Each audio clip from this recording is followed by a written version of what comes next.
Cześć, jestem Edwin Małkiewicz. Na co dzień pracuję na budowie hali produkcyjnej MOD21 w Ostaszewie. Po pracy moją największą pasją jest Counter-Strike, do którego wieczorami regularnie zasiadam. Jeśli chcecie wiedzieć, co to znaczy cheatowanie, toxic oraz raszowanie, oglądajcie.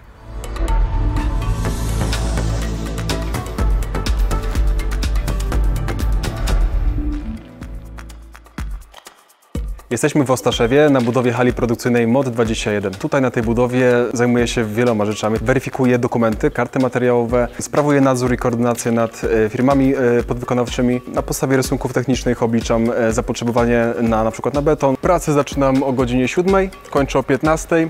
W domu jestem około 16. No i w wolnym czasie siadam przed komputer i gram w Counter-Strike'a.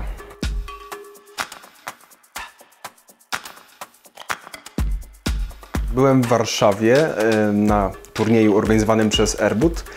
Turniej nazywał się CSGO Dekoszyki. No i generalnie chodziło o to, żeby zagrać na nowej mapie odzorowanej na hali koszyki w CSGO.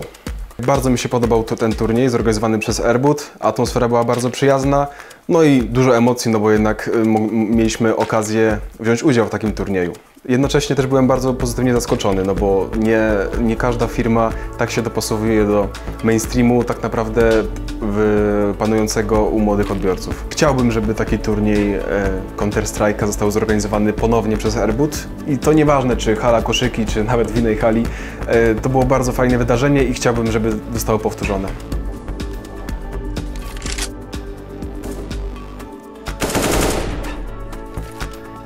Co wyróżnia CSGO? Czemu mi się tak podoba? No generalnie jest to bardzo dynamiczna gra i wbrew pozorom dość strategiczna. Przepis na sukces w CS-ie to nie tylko trening przed komputerem, ale trening ogólnie umysłu, mózgu. Dobra, teraz runda się zaczęła. Pierwsze co, wchodzę do sklepu, kupuję odpowiednie bronie, którymi chcę zagrać. No i na przykład tutaj już wiem, bo znam też tą mapę dosyć dobrze. Wiem, że zbliżam się do respawnu, do miejsca odrodzenia counterterrorystów. I spodziewam się, że jest tutaj przeciwnik, i właśnie go zabiłem. Dlatego ta gra też polega na dobrej znajomości mapy. Sprzęt jest bardzo istotny, jeżeli chodzi o rozgrywki w CS-ie. Bardzo ważna jest podkładka, myszka, klawiatura, no i oczywiście dobre nauszne słuchawki. Nauszne, ponieważ dobrze wyciszają zewnętrzne dźwięki oraz jest w nich dźwięk przestrzenny, co jest bardzo ważne w Counter-Strike'u. Dźwięk przestrzenny to znaczy, że jeżeli idziemy sobie przez mapę, to słyszymy, co się dzieje z tyłu oraz z przodu, z lewej, z prawej. Po prostu ten dźwięk jest podzielony i możemy usłyszeć, gdzie jest wróg. No i w ogóle tak abstrahując, nie wiem, czy widzisz, ta myszka tutaj, ona powinna mieć tą gumę na całości, tak samo z tej strony. Natomiast ja tak skupiałem się na tej grze i takie emocje tam panowały, że tak ściskałem tą myszkę, że odbił mi się aż tutaj ten palec. No i to tylko właśnie uświadcza w tym, że ta gra to jest kupę emocji i nawet czasami stresu, jeżeli chce się oczywiście wygrać. Mikrofon też bardzo ważna sprawa, oczywiście do komunikacji. Komunikacja w CS-ie jest głównie w języku angielskim. Utworzyły się takie slogany gamerskie i tylko gamerzy tak naprawdę je rozumieją. A jakie to są slogany?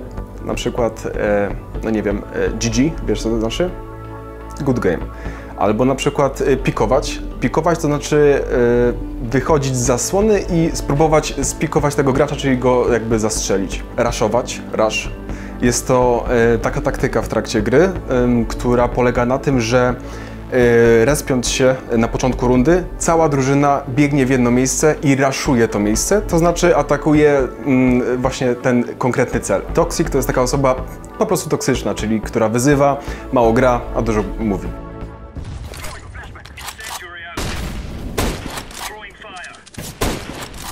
Też występują takie momenty w grze, kiedy na przykład zostaję ja sam kontra 3-4 graczy.